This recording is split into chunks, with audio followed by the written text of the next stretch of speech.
Hari pertama pelaksanaan makan bergizi gratis di Kota Semarang disambut antusias. 2 ekor gajah yang ada di Taman Satwa Waduk Gajah Mungkur, Wonogiri, Jawa Tengah viral di sosial media karena dirantai.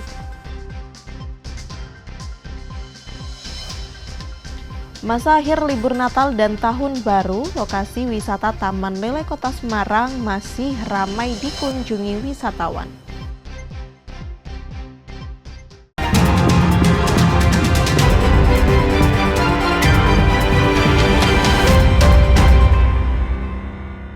Saudara, apa kabar Anda hari ini? Selain 3 informasi tadi, sejumlah informasi menarik lainnya akan kami hadirkan untuk melengkapi Kompas Jateng hari ini. Selama 30 menit ke depan, Kompas Jateng menyajikan informasi independen dan terpercaya seputar Semarang, Jawa Tengah, dan Yogyakarta. Bersama saya, Gizi Lutfiah.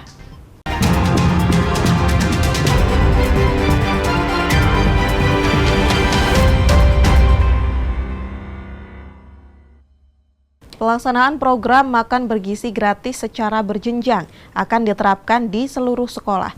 Saat ini penerapan program makan bergizi gratis ada pada 190 titik di 26 provinsi.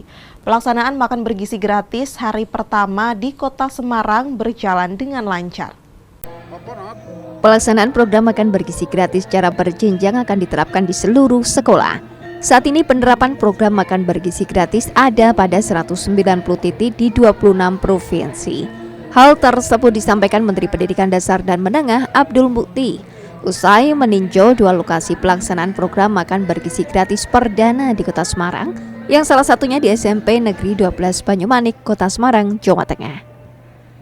Pelaksanaan makan bergizi gratis ini selain untuk pemenuhan konsumsi 4 sehat 5 sempurna juga membentuk karakter siswa tentang kebersamaan. Pada awal pelaksanaan makan bergizi gratis ini untuk wilayah Kecamatan Banyumanik, Kota Semarang disiapkan kurang lebih 2.900 porsi makanan bergizi untuk dibagikan di beberapa sekolah mulai dari TK hingga SMA sederajat.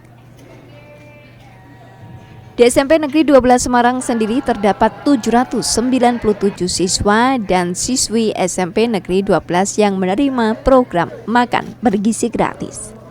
Meninjau pelaksanaan yang di SMP 12 Kota Semarang, dan alhamdulillah tadi saya sudah observasi 3 kelas. Alhamdulillah semuanya berjalan dengan lancar, pengirimannya juga on time. Kemudian saya juga melihat menunya juga sesuai dengan yang diharapkan oleh Pak Presiden, memenuhi standar gizi, sehingga mudah-mudahan program ini dapat berjalan dengan lancar. Dan tentu saja kami di Kementerian Pendidikan Dasar dan Menengah berusaha untuk mendukung kesuksesan program ini.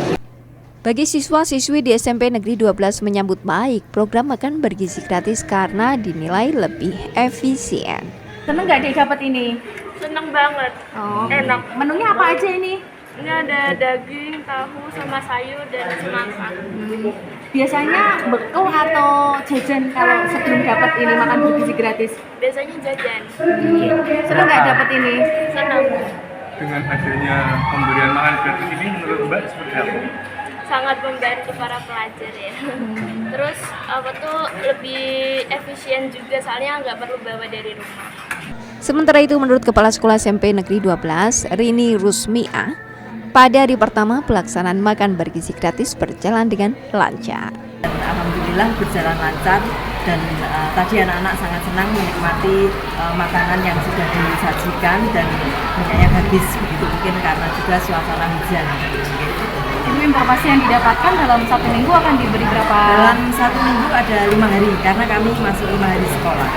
Jadi dari Senin sampai dengan hari Jumat, dan informasi yang kami terima, makanan akan di-drop setiap pukul 11. Jadi itu saat yang pas banget ketika anak-anak sebentar lagi istirahat siang.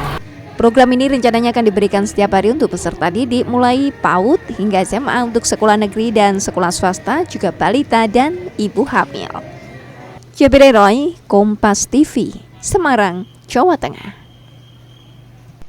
Program makan siang gratis resmi dilaksanakan pada hari Senin 6 Januari 2025.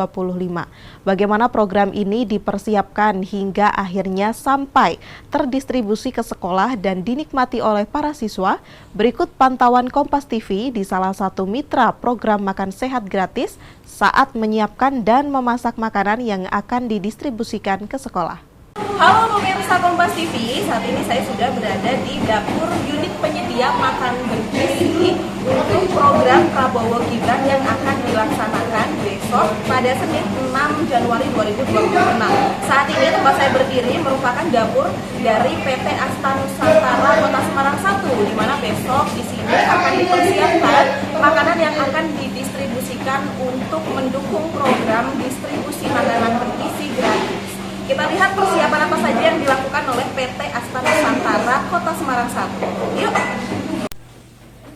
Program makan bergizi gratis yang merupakan program unggulan dari Presiden Prabowo Subianto dan Wakil Presiden Gibran Rakabuming Raka ini mulai disalurkan ke sekolah-sekolah pada Senin 6 Januari 2025. Tujuan utama dari program makan bergizi gratis ini adalah memberikan asupan gizi seimbang serta meningkatkan kualitas sumber daya manusia untuk generasi penerus bangsa Indonesia.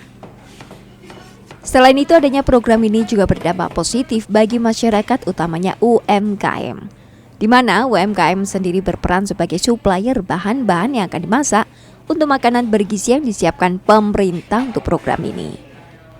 Salah satu mitra penyelenggara program ini di Kota Semarang adalah PT Asta Nusantara Semarang. PT Asta Nusantara ini bekerja sama dengan siswa-siswi SMK Bagimu Negriku Kota Semarang sebagai penyedia tenaga untuk menyiapkan makanan yang akan didistribusikan ke sekolah-sekolah terdekat, diantaranya TK Bagimu Negriku, MTS Az-Zahra, SMK Bagimu Negriku, SD Pesantren, SD Podjorejo 1, SD Ngadirgo 2, SMP Hasanuddin 7 Kota Semarang. Untuk hari pertama, pendistribusian PT Asta Nusantara Semarang 1 menyiapkan 1000 porsi makanan bergizi dengan menu nasi putih, kacang wortel, tahu goreng, ayam asam manis, serta buah semangka. Nah pemirsa, saat ini saya sudah berada di dapur PT Asta Nusantara, di mana sudah terlihat persiapan dari para mitra ini untuk mempersiapkan makanan bergizi yang besok pada tanggal 6 Januari 2025 akan didistribusikan ke sekolah-sekolah terdekat. Sudah terlihat pakaian saya juga sudah memakai atribut lengkap untuk menjamin gizi yang akan disiapkan untuk makanan besok. Tim Liputan, Yesi Lutfia, Rahayuda Febrianto, Kompas TV, Semarang, Jawa Tengah. Kampanyekan 7 kebiasaan anak Indonesia hebat di Kota Semarang. Senin pagi Menteri Pendidikan Dasar dan Menengah ajak ratusan siswa melakukan senam pagi bersama. Menteri Pendidikan Dasar dan Menengah Profesor Abdul Mukti mulai mengkampanyekan program prioritas kementerian yang salah satunya pencanangan 7 kebiasaan anak Indonesia hebat. Dalam pencanangan yang dilakukan di SMA Negeri 3 Semarang ini, seluruh siswa dan guru diajak untuk menanamkan kebiasaan berolahraga di pagi hari sebelum pelaksanaan belajar mengajar minimal 2 kali dalam 1 minggu.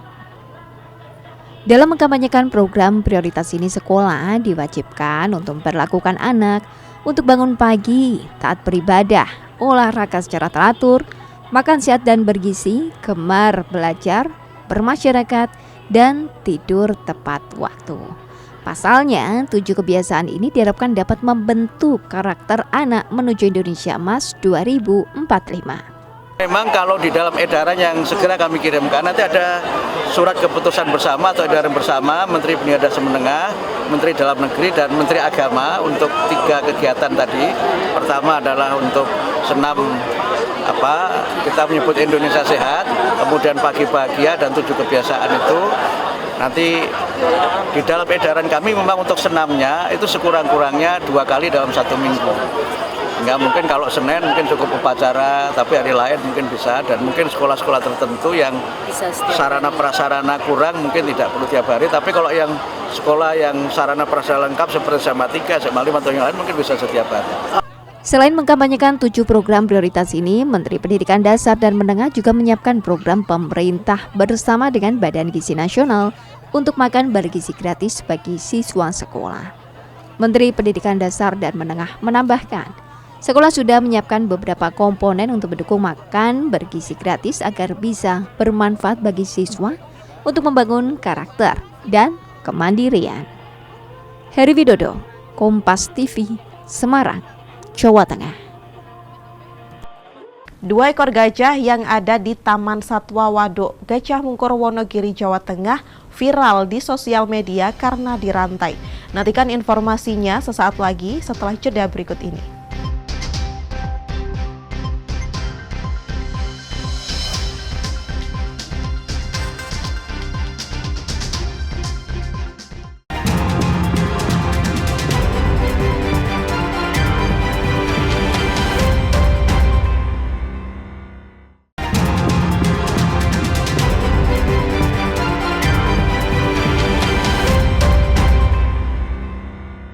Akibat diguyur hujan deras sejak Sabtu malam, tebing setinggi 25 meter di Peduguhan Gunung Rego, Kalurahan Hargorejo, Kapanewon, Kokop, Kulon Progo, Yogyakarta, longsor.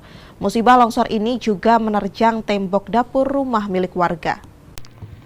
Hujan deras yang mengguyur wilayah Kulon Progo sejak Sabtu malam membuat tebing setinggi 25 meter di Pedukuhan Gunung Rego, Kalurahan Hargorejo, Kapanewon, Kokap, longsor pada Minggu pagi. Talut penahan longsor di tebing ini pun turut terbawa dan menerjang tembok dapur rumah milik Sumaryanto yang ada di bawah tebing.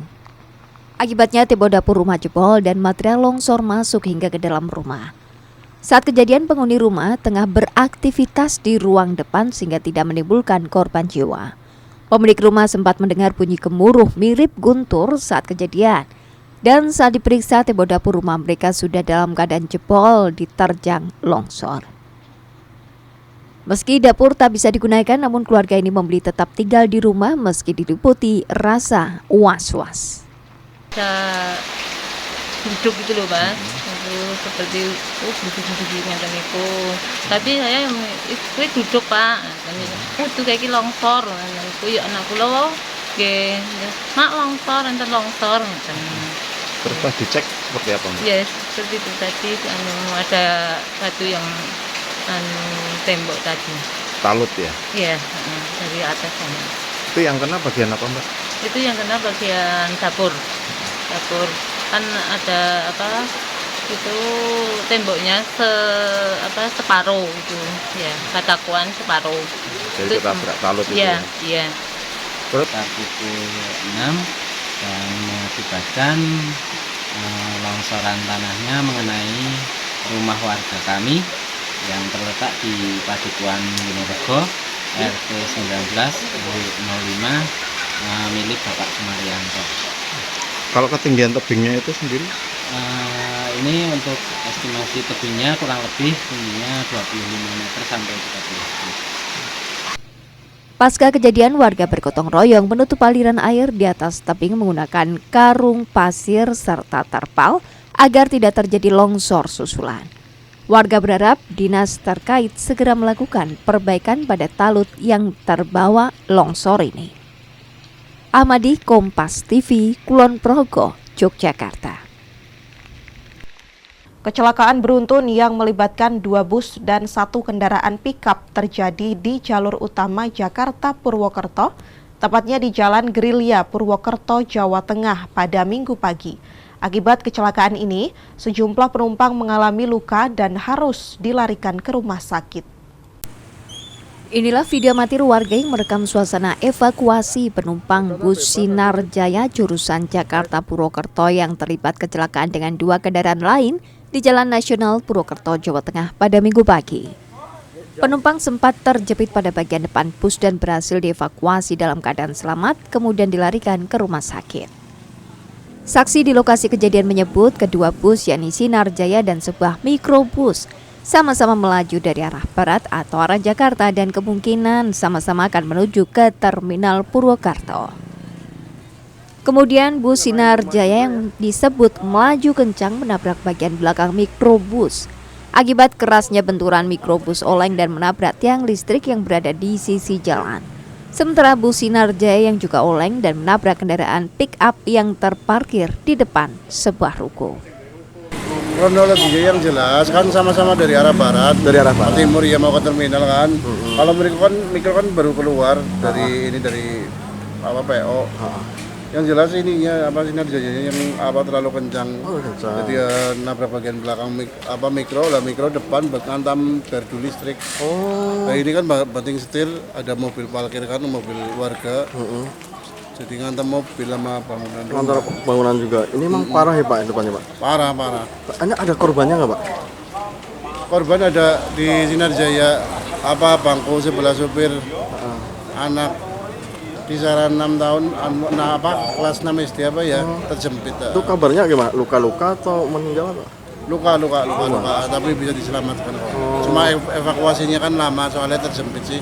Kendaraan mikro yang melaju dari arah barat ke timur, kemudian di belakangnya ada Sinar Jaya.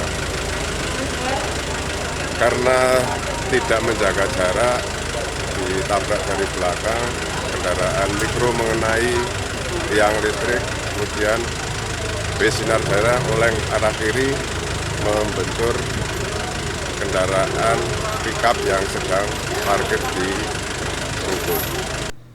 Akibat kecelakaan ini, 2 bus mengalami kerusakan berat. Bagian depan bus Sinar Jaya ringsek, sedangkan badan mikrobus juga mengalami kerusakan parah. Polisi masih belum dapat memastikan penyebab terjadinya kecelakaan beruntun tersebut. Apakah karena pengemudi mengantuk atau karena faktor lain? Saat ini kasus tersebut tengah diselidiki oleh Satuan Lalu Lintas Polresta Banyumas. Bayu Sasongko, Kompas TV, Banyumas, Jawa Tengah.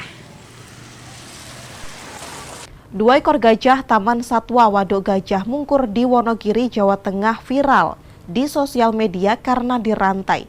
Pihak pengelola menyebut gajah tidak selalu dirantai dan hanya pada saat birahi. Hal ini dilakukan demi keamanan pengunjung dan juga gajah itu sendiri. Video terkait kondisi gajah di Taman Satwa Waduk Gajah Mungkur Wonogiri dalam keadaan dirantai ini viral setelah diunggah oleh akun Instagram @veronica_tvns beberapa hari lalu.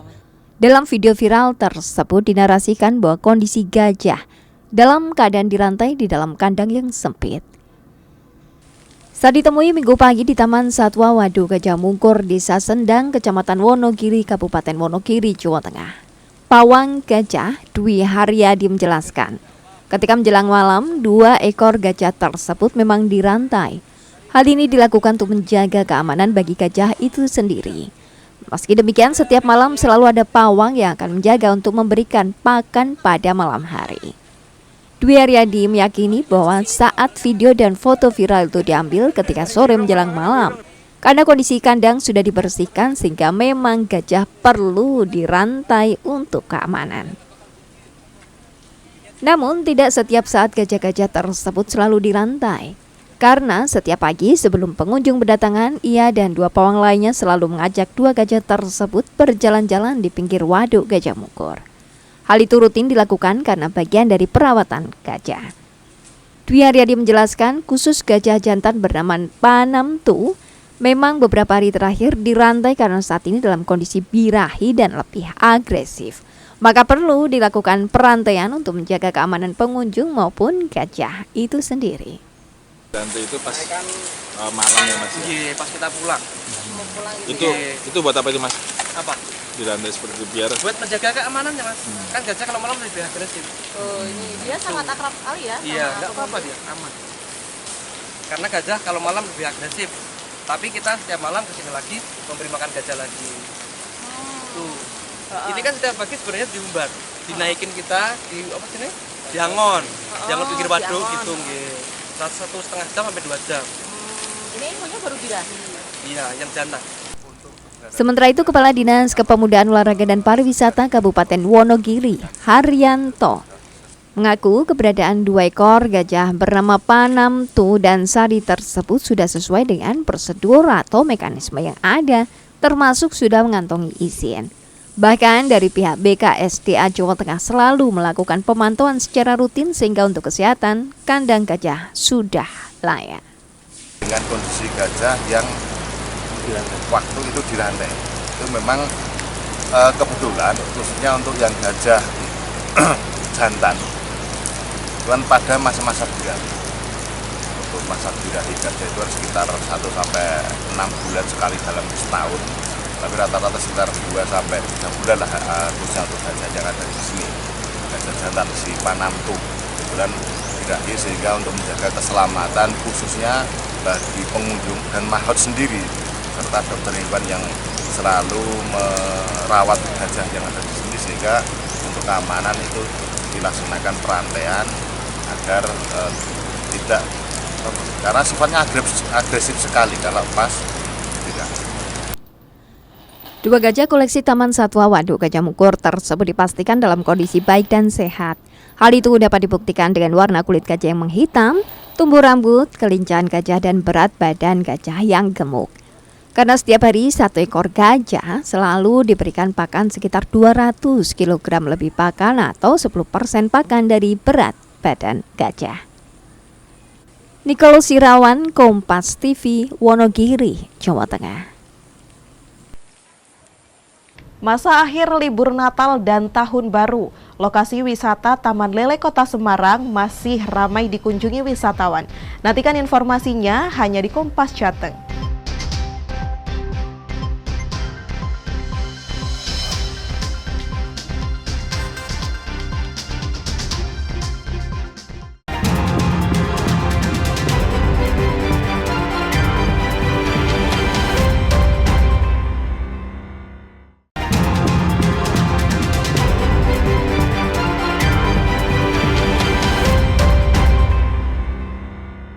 Selama libur Natal dan Tahun Baru 2025, PT KAI Daob 4 Semarang telah memberangkatkan 362.000 penumpang ke berbagai daerah tujuan.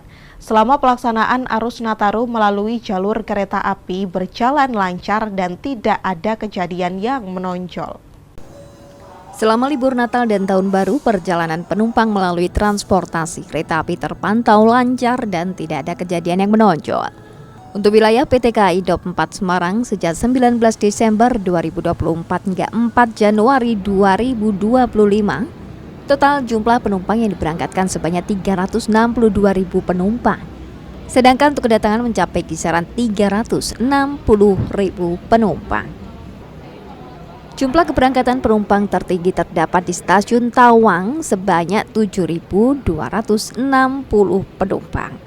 Sementara di Stasiun Poncol sebanyak 5.832 penumpang, Stasiun Tegal 3.875 penumpang, Stasiun Pekalongan 2.752 penumpang, Stasiun Pemalang 1.525 penumpang, sementara Stasiun Cepu 1.245 penumpang dan Stasiun Ngerombo sejumlah 823 penumpang. KAI Daob 4 Semarang telah memberangkatkan sebanyak 362.000 penumpang yang diberangkatkan di stasiun-stasiun di wilayah Daob 4 Semarang ke berbagai kota di Pulau Jawa. Selama masa angkutan Nataru ini tidak ada kendala yang berarti, semuanya lancar berkat bantuan juga dari TNI Polri, Railfans, Customer Service Mobile, dan juga stakeholder lainnya. Selain 2.768 personil atau petugas KAI di masa angkutan Nataru ini. Kelancaran transportasi kereta api selama libur Nataru ini berkat kesiagaan semua unsur pengamanan yang terlibat, baik dari intern PT KAI Daob 4 Semarang maupun dari kekuatan lain seperti TNI Polri, tim kesehatan dan relawan dari komunitas Railfans atau komunitas pecinta kereta api. Senat Puji, Kompas TV, Semarang, Jawa Tengah. Memasuki masa akhir libur Natal dan Tahun Baru 2025, lokasi wisata Taman Lele Kota Semarang masih ramai dikunjungi wisatawan. Berbeda dengan hari sebelumnya, pengunjung libur Nataru ini kebanyakan pengunjung adalah wisatawan domestik. Dari pantauan di lokasi wisata Taman Lele Semarang pada Minggu 5 Januari, akhir libur Nataru terlihat masih ramai, meski mengalami penurunan dibanding hari-hari sebelumnya. Wisatawan yang berkunjung didominasi warga lokal Kota Semarang. Mereka mengaku menghabiskan masa liburan dengan memilih lokasi wisata terdekat. Banyak yang ditawarkan di lokasi Taman Lele ini. Selain wisata BP air dan kolam renang, juga ada arena hiburan lain seperti live musik.